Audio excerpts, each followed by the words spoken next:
Ambiance de concentration dans les coulisses et les loges du Théâtre du Préau pour un concert exceptionnel ce vendredi 10 février à Vire-Normandie. Mais précisément, que va-t-il se passer ? Nos lauréats de l'année dernière du concours vont se produire aux côtés des musiciens de l'Orchestre régional de Normandie, ce soir au Préau à Vire. Ce qu'il y a de nouveau ce soir et de très particulier, c'est déjà le fait que nous puissions, l'Orchestre régional de Normandie et le Conservatoire de Vire, présenter un programme complet au cours duquel les élèves de danse, notamment, danseront aux côtés des musiciens, et ça c'est quelque chose de très original. Donc vous allez entendre le premier mouvement du concerto pour deux flûtes de Cimarosa, et l'euphonium va jouer une Fantasia di Concerto de Boccalari. Et puis il y a deux pièces orchestrales qui seront la suite pastorale Chabrier, Emmanuel Chabrier, et puis dans une version tout à fait particulière, le Boléro de Maurice Ravel, dans une version, un arrangement pour un orchestre plus réduit, et surtout, la grande première, il y aura une chorégraphie avec 14 danseuses. Donc je pense que c'est un spectacle, un concert placé sous le signe de la jeunesse. Ça s'est très très bien passé. Je pense qu'ils ont été très heureux d'avoir l'occasion de jouer avec nous, puisqu'on est considéré comme un orchestre professionnel. Voilà, et qu'ils débutent un peu dans le métier. J'espère qu'ils auront un très bel avenir devant eux, ce dont je ne doute pas. Voilà. Et nous, on a été très, très heureux de les accueillir, de partager ce moment de musique avec eux. Voilà, c'est un plaisir de les entendre jouer. Voilà, un vrai moment de bonheur musical.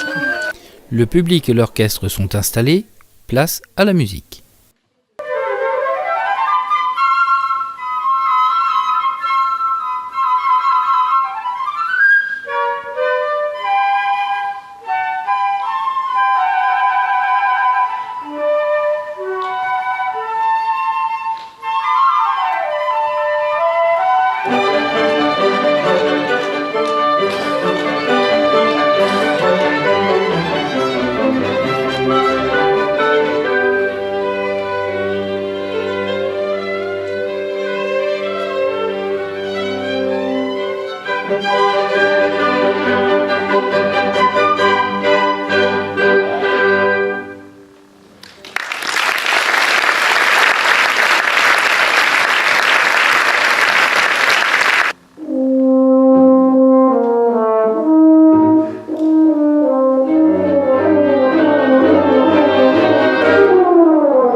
Je voulais vraiment saluer le travail évidemment de l'Orchestre de Normandie, mais qui est de grande notoriété. Je voulais aussi saluer bien évidemment le travail des professeurs du conservatoire, Madame de la Patelière qui nous a montré ces danseuses qui ont accompagné ce boléro, et puis les musiciens du conservatoire avec Isabelle Legravé, que je veux aussi bien évidemment remercier.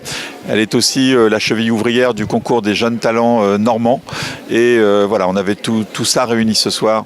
Encore une fois, un grand moment de bonheur. On a eu 2 jours de répétition pour monter ce programme, et je pense qu'on s'est senti de plus en plus à l'aise au fil des répétitions. Et puis, c'est sûr, il y avait une anxiété avant de monter sur scène tout à l'heure. Mais quand on a été sur scène, On s'est vraiment fait plaisir, je pense, parce qu'on a eu un beau soutien de la part de l'orchestre, de vrais encouragements, des sourires, c'est vrai que ça fait du bien. Ça fait du bien. Ouais. Ça donne envie de monter sur scène. Ouais. Ça donne envie de jouer avec des gens aussi gentils. Le public semble avoir particulièrement apprécié ce spectacle chargé en émotions. Nous avons eu que 6 répétitions, voilà, avec les filles, 14 filles, et donc nous avons pu répéter que pendant les cours de danse, c'est-à-dire 2 heures le mercredi et 1h30 le vendredi, voilà. Et donc le résultat, on l'a vu ce soir et c'était magique parce que rarement la danse en fait est accompagnée en musique live. C'est comme je disais tout à l'heure dans la salle, en fait, c'est que nous les danseurs, on danse toujours avec des CD, des clés USB, enfin voilà, et donc la sonorisation est plutôt exécrable. Et là, quand on a cette grande chance de pouvoir danser, enfin, mais que mes filles dansent avec l'orchestre régional, c'est fantastique. Et les filles me disaient qu'en fait, elles sentaient dans leur peau vibrer les instruments. Ah oui, c'est magnifique, c'est à refaire.